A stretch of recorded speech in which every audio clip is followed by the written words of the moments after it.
England voice portal और अखबार में आपका स्वागत है। धन्यवाद। ये भाजपा की लोकप्रियता को आप किस रूप में देखते हैं? विकास के कारण भाजपा की लोकप्रियता है या फिर हिंदुत्व के मुद्दे को लेकर?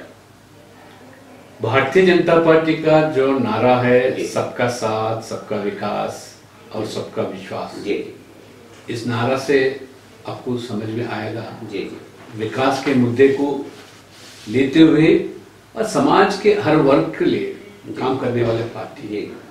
ये हिंदुत्व एजेंडा जो है ये अलग जो नहीं है। हिंदुत्व भी यही कहती कि सबका कल्याण हो, सबका विकास हो।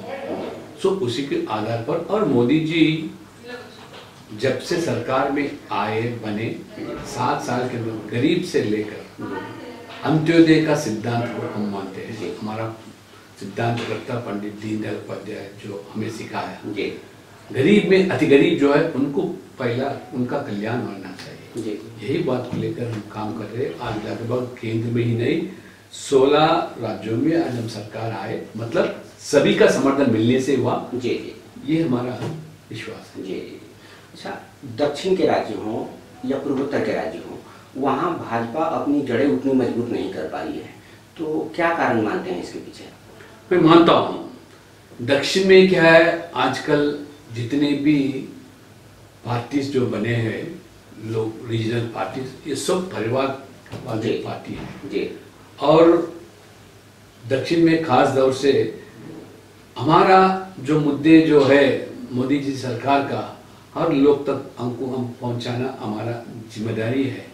अभी लोग क्या ये सेंटिमेंट या रीजनल सेंटिमेंट हो या अलग अलग नाम पर जो चल रहा, मगर आज मेरा विश्वास है कर्नाटक के बाद दक्षिण में तेलंगाना में पार्टी उभर के आ रही है, सरकार बनाएगी, आंध्र प्रदेश में बनाएगा और तमिलनाडु में हम मिली जुली सरकार बनेगा और पांडिचेरी में भी हम सरकार बनाने वाले हैं। इसका मतलब नहीं कि भारतीय जनता पार्टी सिर्फ उत्तर वाली पार्टी है, दक्षिण और पूर्व जो भी राज्य उसमें भी हम मजबूत है।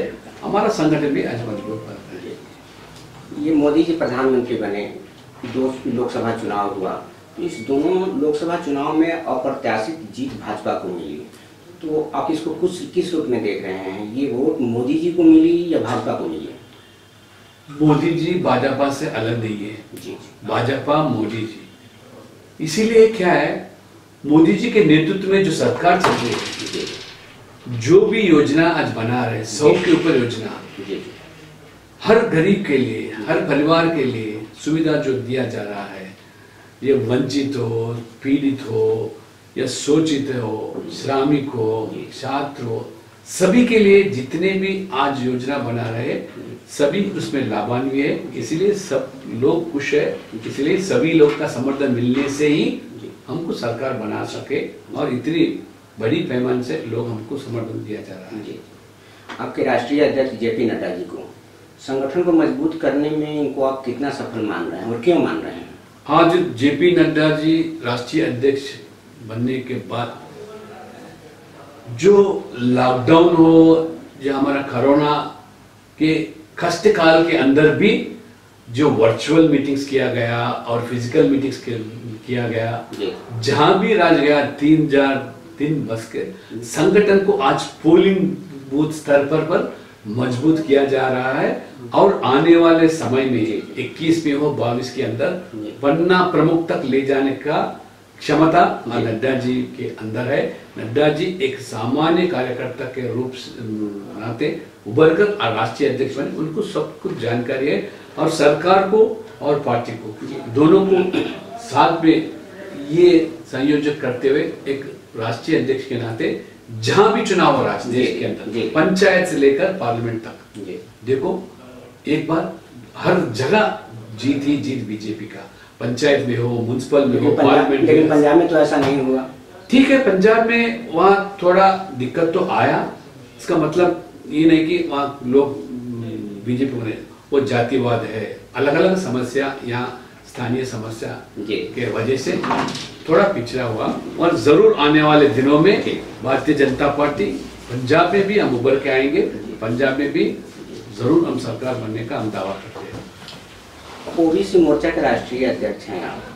ओबीसी को पूरे देश में राजनीतिक, आर्थिक और सामाजिक परिप्रेक्ष्य में आप कहाँ खड़ा देख रहे हैं?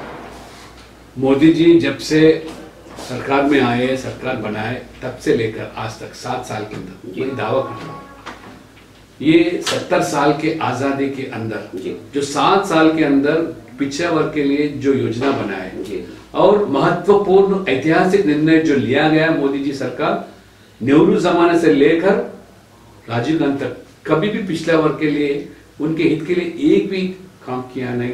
और सिर्फ वोटर के नाते देके कई आयु जो बिठाया गया, काका खलेकर कमीशन से लेकर जो भी सिफारिश किया आरक्षण के लिए, सरकार के कर्मचारी के लिए और विद्या संस्था के, कोई भी लागू नहीं किया।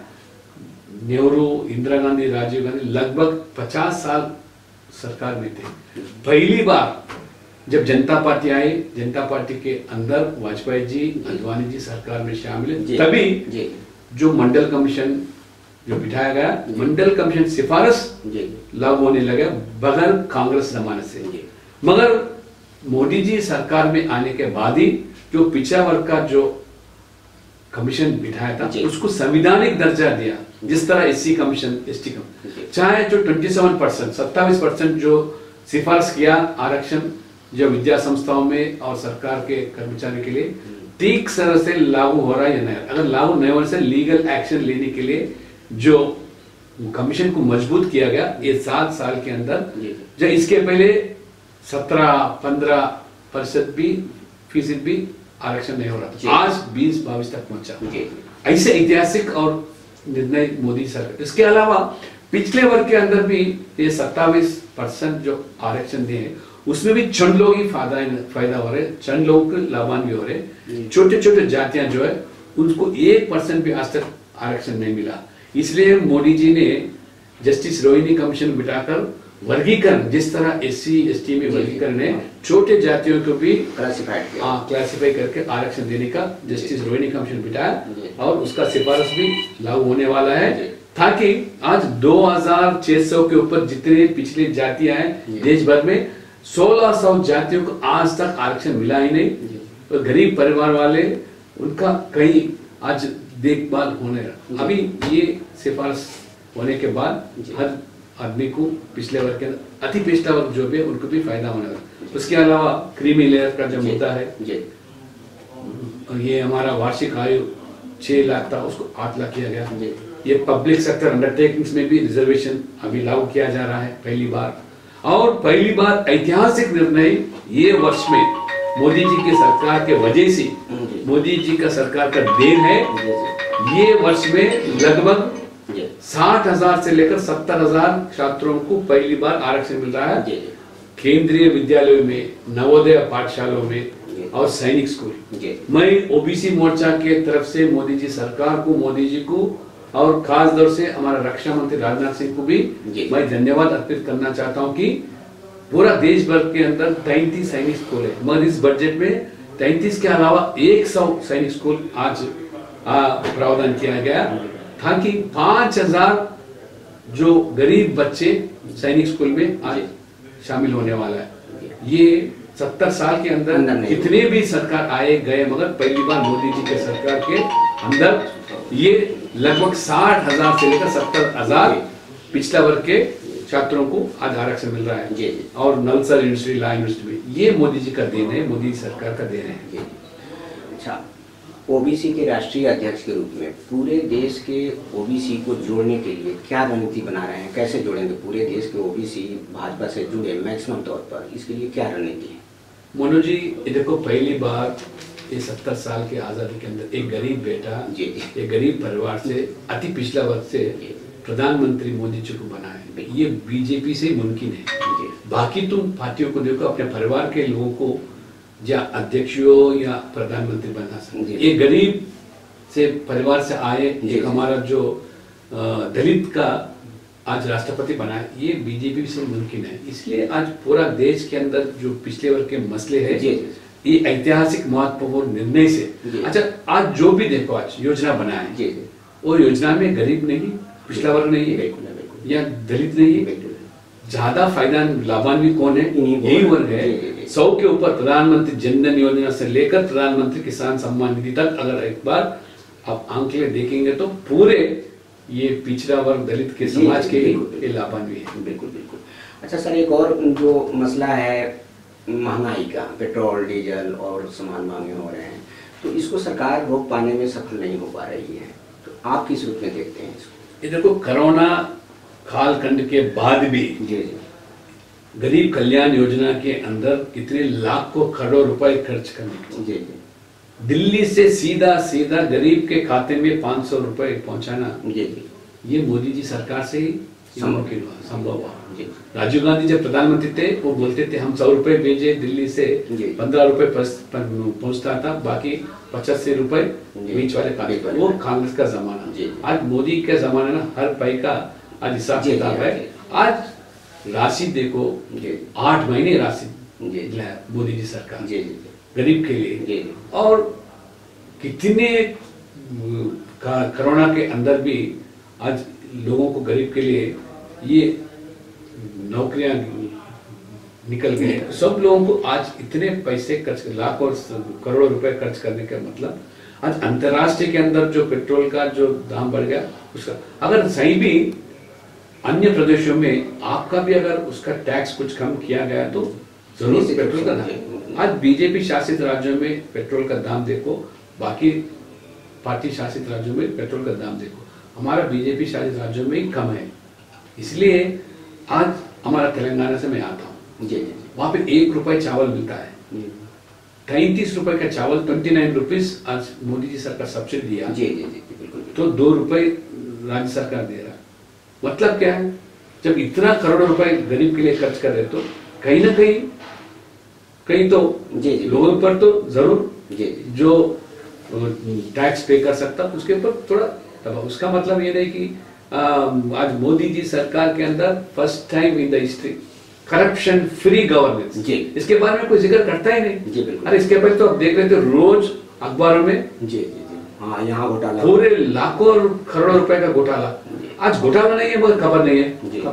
मतलब क्या है, घोटाला नहीं हो तो खबर भी नहीं पहुंचता, छापता वो भी है तो खबर होना चाहिए ना। बिल्कुल वही तो हम मानते हैं। इसीलिए लोग को आज इतना, आज बजट गरीब के लिए, पूरा देश भर सब परिवार के लिए खर्च किया जा रहा, तो जरूर ये मोदी का सरकार का ही काम।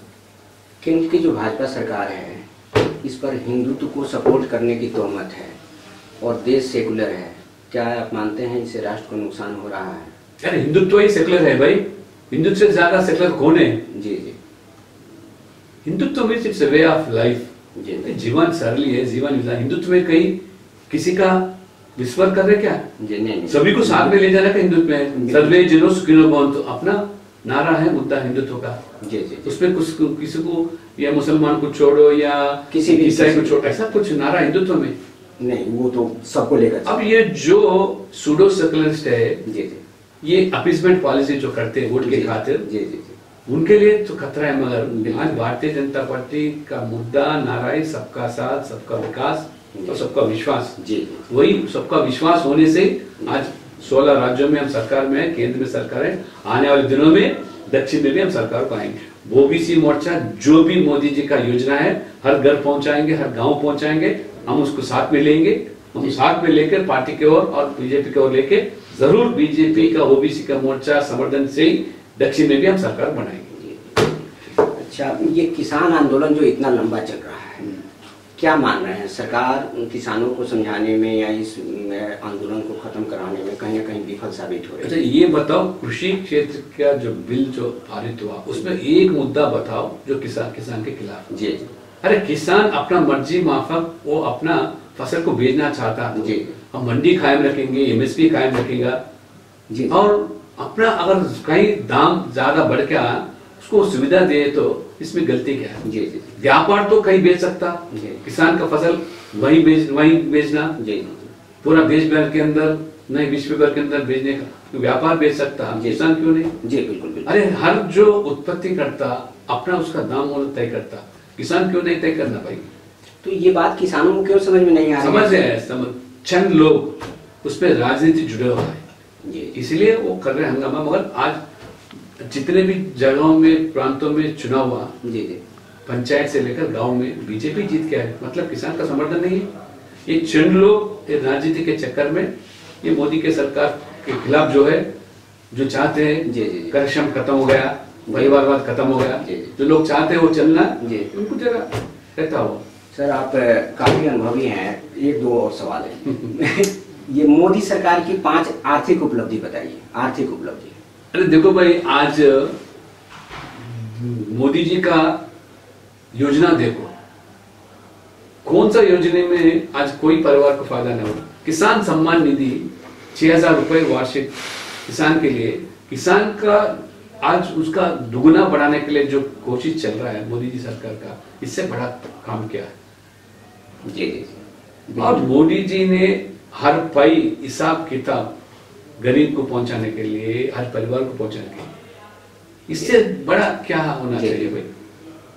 6,000 रुपए किसान को आज इतना सुविधा कभी हुआ नहीं। चलिए पश्चिम बंगाल के बारे में कुछ बताइए, क्या है पश्चिम बंगाल में भारतीय जनता पार्टी सरकार बनने वाली है। हमारा पूरा विश्वास है 200 सीट जरूर हम जीत के आएंगे। लोग तबाह हो गए जी, वहाँ बदलाव चाहते हैं। ममता बनर्जी और इसके पहले वाम पक्षवादी थे ना, उसका कुछ अंतर ही नहीं है। तो जो आज हिंसा के नाते बीजेपी को रोकना चाह रहे लोग, तो पूरा बीजेपी के साथ है।